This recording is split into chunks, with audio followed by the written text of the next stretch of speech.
वित्त मंत्री निर्मला सीतारमण 1 फरवरी को संसद में अपना 8वां केंद्रीय बजट पेश करेंगी। ये मोदी सरकार के तीसरे कार्यकाल का दूसरा पूर्ण बजट होगा। उद्योग और आम जनता दोनों के लिए इस बार का बजट बेहद अहम माना जा रहा है। इस बार के बजट में आयकर स्लैब में बदलाव, जीएसटी को सरल बनाने, इंफ्रास्ट्रक्चर क्षेत्र को बड़ा आवंटन और आर्थिक सुधारों की नई घोषणाएं हो सकती हैं। चलिए बजट चर्चा के सेगमेंट में जानते हैं कि जनता की वित्त मंत्री से क्या उम्मीद और आशाएं हैं। 1 फरवरी को देश की वित्त मंत्री निर्मला सीतारमण बजट पेश करेगी और इस बजट से कितनी उम्मीदें गुरुग्राम वासियों को हैं। फिलहाल मैं मौजूद हूँ घर में, जहाँ पर कुछ महिलाएं हैं जो कि अपनी रसोई में मौजूद हैं। कितनी उम्मीदें आपको बजट से, किस तरीके से आप देखते हैं कि बजट पेश होना है 1 फरवरी को, और गृहिणी आप एक हैं तो कितना असर रसोई पर पड़ता है?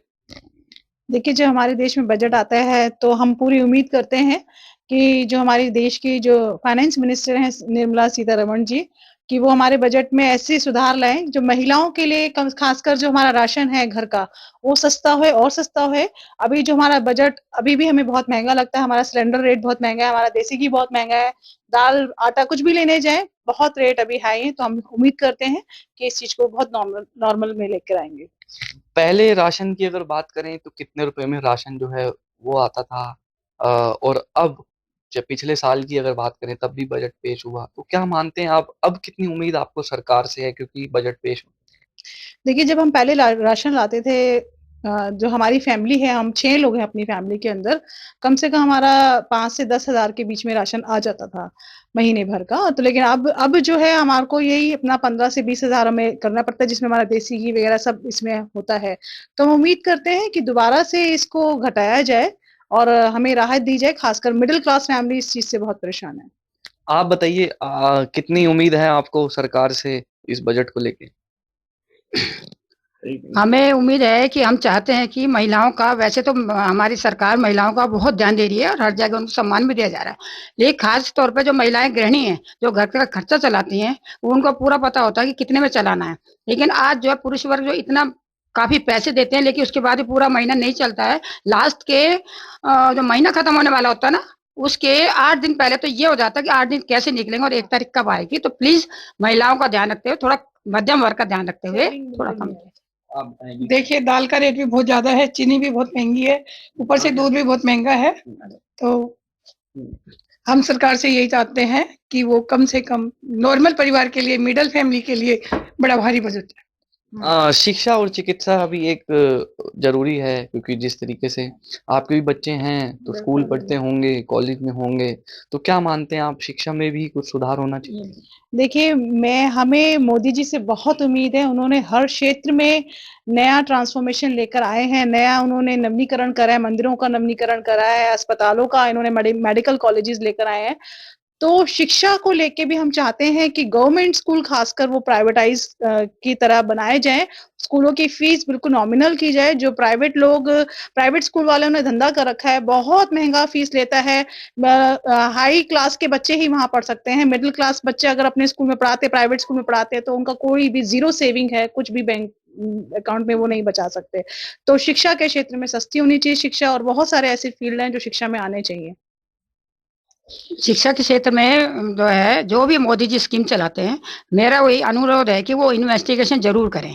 मध्यम वर्ग बच्चे का, एक बच्चे आजकल और सभी चाहते हैं अच्छा पढ़ाएं और अच्छी तरह कर, लेकिन उनसे ये है कि प्राइवेट स्कूल में जो हर साल यूनिफॉर्म बदल देते हैं और बच्चे की 2 महीने की छुट्टी में बच्चा जाता नहीं, उनकी फीस ली जाती है, चार्ज ले जाते हैं, वो कम बंद किया जाए और इन्वेस्टिगेट किया जाए और प्राइवेट स्कूलों पर लगाम लगाई जाए बिल्कुल, वरना बच्चे नहीं पढ़ पाएंगे आगे। 1 फरवरी को बजट पेश होना है देश का, तो कितनी उम्मीदें आपको सरकार से? मुझे सरकार से ये उम्मीद है, अब जैसे राशन महँगा कर दिया है और सिलेंडर महँगा कर दिया है और बच्चों की शिक्षा महँगी कर दी है, तो थोड़ा-सा कम किया जाए उसको। बहुत ज़्यादा है, अब राशन लेने जाते हैं तो पहले 5,000 का आ जाता था, अब 10-10 हज़ार तक पहुँच जाता है राशन। उसमें भी मतलब ये है कि खत्म हो जाता है बस। तो मेरे को 1 महीना भी नहीं चलता। सिलेंडर है, सिलेंडर भी इतने महँगे रेट हो गए हैं उसके। तो सरकार से ये निवेदन है कि क्या कहते हैं, थोड़ा रेट कम किए जाएँ और थोड़ा मिडल क्लास फैमिली को थोड़ी राहत दी जाए। बिल्कुल, बात करें जिस तरीके से सिलेंडर आपने कहा महँगा, पहले सिलेंडर के जो दाम थे वो कितने थे, अब सिलेंडर के जो दाम हैं वो कहीं न कहीं बढ़ गए हैं। तो ऐसे में जिस तरीके से आपने कहा महँगाई बढ़ रही है, राशन जो है अब डबल दामों में आता है, तो क्या लगता है आपको? कितनी छूट इनमें आप मानते हैं कि मिलनी चाहिए? थोड़ी बहुत होनी चाहिए उसमें छूट, वो तो सरकार देखेगी कि कितना होना चाहिए, पर उसमें छूट होनी चाहिए, थोड़ा बजट कम किया जाए। बात करें आपके बच्चे भी हैं, स्कूल भी पढ़ते होंगे, तो शिक्षा की अगर बात करें, तो शिक्षा में किस तरीके से आप देखते हैं, क्या इसमें सुधार और क्या करना चाहिए सरकार को? अब देखा जाए शिक्षा में ये है कि छोटे-छोटे बच्चों की ही इतनी फीस है। अभी मेरी गुड़िया नर्सरी में पढ़ती है, तो उसकी भी बहुत ज़्यादा फीस है, अभी नर्सरी में। आगे जाएगी, आगे जाके और बढ़ती जाएगी उसकी फीस। तो मैं ये चाहती हूँ कि बच्चों की फीस भी कम करी जाए, जिस हिसाब से बहुत ज़्यादा फीस कर रखी है।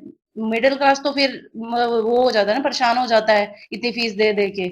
क्या मानते हैं आप कि जिस तरीके से मिडिल क्लास एक फैमिली होती है, उनके लिए इस महँगाई में सर्वाइव करना कितना मुश्किल होता है? बस। महिला हैं देखिए, महिला है, साफ तौर पे इनका यही कहना है कि जिस तरीके से सिलेंडर के दाम और राशन के दामों में कहीं न कहीं छूट जो है वो मिलनी चाहिए। काफ़ी उम्मीद इनको सरकार से है। फिलहाल मेरे साथ मौजूद हैं रियल एस्टेट इनका इनका काम है और ये महिला के जो हैं पति हैं। इनसे जानते हैं कि किस तरीके की छूट आप सरकार से चाहते हैं? आप रियल एस्टेट का काम मैं रियल एस्टेट का काम करता हूँ। मैं सरकार से यही छूट चाहता हूँ कि जैसे रजिस्ट्री वगैरह पे बहुत ज़्यादा टैक्स देना पड़ता है, तो इससे मिडिल क्लास फैमिली को बहुत ज़्यादा परेशानी होती है। तो इसमें थोड़ी छूट दी जाए और जो रजिस्ट्री हैं इन पे थोड़े दाम कम किए जाएं। तो क्या मानते हैं आप रियल एस्टेट में किस तरीके से और सुधार जो है वो आना चाहिए? और तो सुधार रियल एस्टेट में बस ये रजिस्ट्री है थोड़ी सस्ती हो जाए, कंस्ट्रक्शन महंगी हो गई है, तो इस पे भी थोड़ा सा ध्यान देना चाहिए सरकार को और इसका बजट कम करना चाहिए।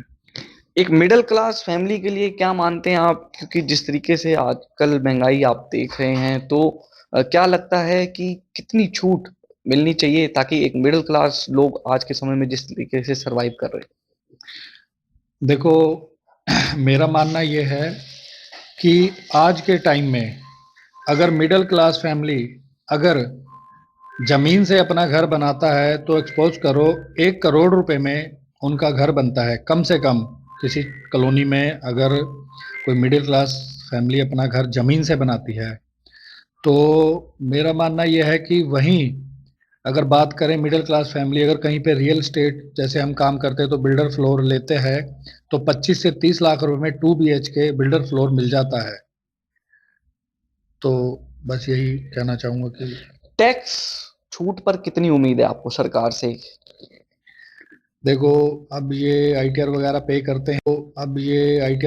करते हैं, तो टैक्स काफ़ी पे करना पड़ता है, तो GST वगैरह ज़्यादा लगती हैं, तो इस पे सरकार को थोड़ा ध्यान देना चाहिए और ये GST वगैरह कम करके और टैक्स को कम करना चाहिए।